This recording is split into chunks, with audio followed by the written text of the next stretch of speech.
nama aku Nurul Jasmine dengan NIM 29026146672. Nama aku Reko Manjani dengan NIM 29027131110. Namaku Jeffrey Julijaya dengan NIM 2902650482. Hari ini kita mau bahas buku yang ditulis oleh Pipa Noris yang berjudul Public Sentinel News, Media, and Government Reform. Dengan chapter 15, Assessing the Extent to which the News Media Act as Watchdogs, Agenda Setters, and Gatekeepers.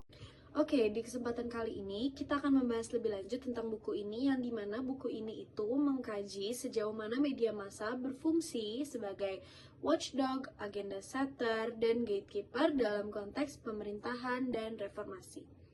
Yang pertama itu adalah konsep teoritis, yang dimana ada 3 peran utama media.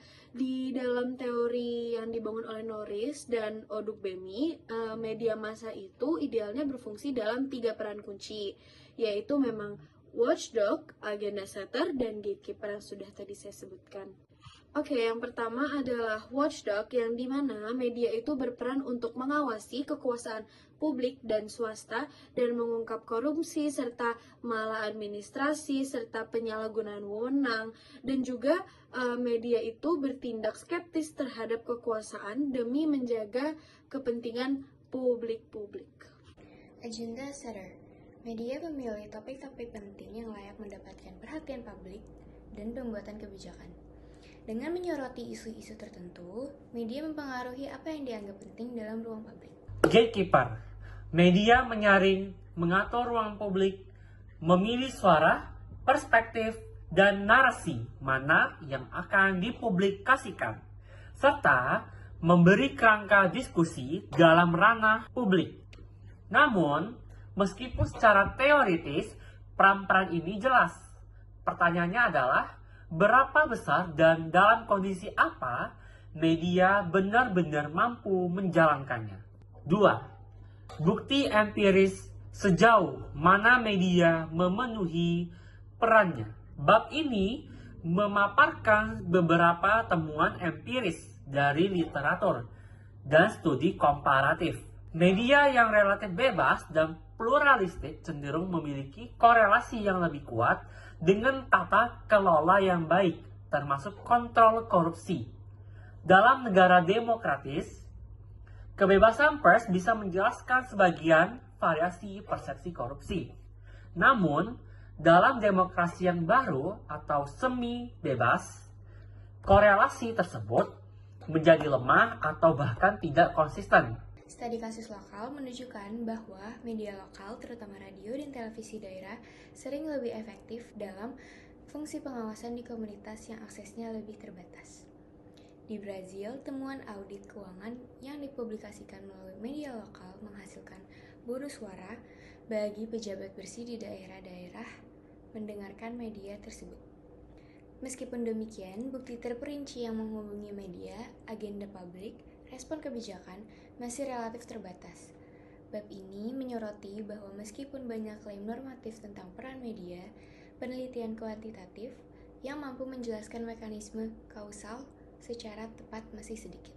Jadi, media memang sering berperan dalam memperkuat transparansi dan akuntabilitas, namun bukan tanpa batasan. Yang ketiga adalah hambatan dan kondisi yang membatasi efektivitasnya.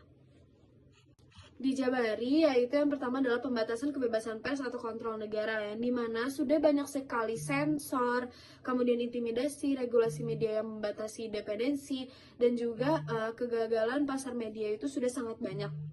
Yang pertama itu contohnya adalah seperti keterbebasan sumber daya keuangan, persaingan pasar yang keras, kemudian ketergantungan iklan, yang dimana itu bisa membuat para media itu cenderung memilih konten populer dibanding yang kritis gitu. Tentu, standar profesional dan etika media yang lemah, jurnalis yang buruk pelatihannya, kurang integritas, dan konflik kepentingan editorial. Masyarakat sipil lemah, dan literasi media publik dan akses terbatas. Bila publik tidak mampu menilai kualitas berita atau tidak memiliki akses ke media alternatif, pengaruh media menjadi sangat terbatas. Fenomena media capture, media yang dikendalikan oleh elit medis, perusahaan, atau pemerintah, sehingga agenda mereka tidak benar-benar independen. Karena faktor-faktor ini, meskipun media berpotensi memainkan peran demokratis, kenyataannya seringkali jauh dari kata ideal. 4. Evaluasi. Kapan dan sejauh mana media berfungsi? Bab ini menyimpulkan bahwa media memang bisa menjadi instrumen penting dalam memperkuat reformasi, pemerintahan, dan akuntabilitas. Tetapi keberhasilan itu bergantung pada kondisi institusional, politik, dan sosial. Penulis menekankan bahwa untuk memahami sejauh mana media berfungsi sebagai watchdog, agenda setter, dan gatekeeper, maka Yang dibutuhkan adalah yaitu analisis konten untuk melihat seberapa frekuensi dan kualitas pelaporannya. Kemudian studi yang memperhatikan variabel kontekstual. Contohnya adalah jenis rezim politik, sistem media, karakteristik masyarakat, regulasi media, dan lain-lain. Jadi rangkumannya adalah yang pertama, media idealnya itu memegang peran sebagai pengawas, yang dimana mereka melihat dan mendengar, mereka adalah penentu agenda, kemudian filter para publik, tapi dalam praktiknya langsung, fungsinya itu sangat tergantung pada kondisi kontekstual. Bukti empiris menunjukkan bahwa media yang bebas dan plural cenderung dikaitkan dengan pemerintahan yang lebih akuntabel, tetapi dalam rezim lemah, kaitannya bisa jauh lebih terbatas. Hambatan struktural, kelemahan sumber daya, regulasi represif, dan literasi publik rendah seringkali menjadi kendala nyata. Untuk memperkuat peran media dalam demokrasi, diperlukan riset lanjutan dan kebijakan yang mendukung bagi masyarakat. Sekian dan terima kasih. Bye-bye.